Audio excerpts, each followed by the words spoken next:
दोस्तों and hello साथियों, आप सभी लोग जानते होंगे कि इस संसार में जितने भी जीव हैं वो सभी सेल के बने हुए हैं, या फिर वो मनुष्य हो या जानवर हो या पेड़ पौधे हों।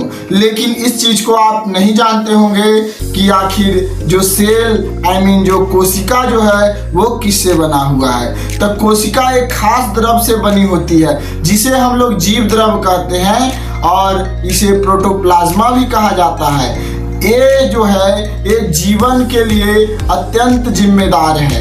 इस द्रव में तरह तरह के रासायनिक तत्व होते हैं जो मिलकर यौगिक के रूप में मौजूद रहते हैं। ये अकार्बनिक तथा कार्बनिक पदार्थ से मिलकर बना होता है। अकार्बनिक पदार्थ में शामिल होते हैं जल और लवण नमक, और कार्बनिक पदार्थ में शामिल होते हैं प्रोटीन, वसा, कार्बोहाइड्रेट और न्यूक्लिक अम्ल। न्यूक्लिक अम्ल के अंतर्गत RNA और DNA आता है, जिससे अनुवांशिकी का लक्षण इसी पर आधारित होता है। अब पूरी कोशिका जो होती है एक आवरण से ढकी हुई होती है।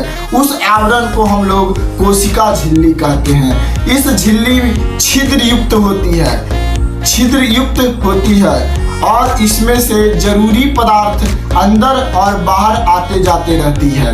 और इस झिल्ली के बीच में एक केंद्रक होता है जिसे सेल का ब्रेन कहा जाता है। यही है जीवन की सबसे छोटी लेकिन सबसे जरूरी इकाई। आई होप कि ये बात आपको समझ में आया होगा। तब तक के लिए जय हिंद, वंदे मातरम। अब मिलेंगे पार्ट 2 में।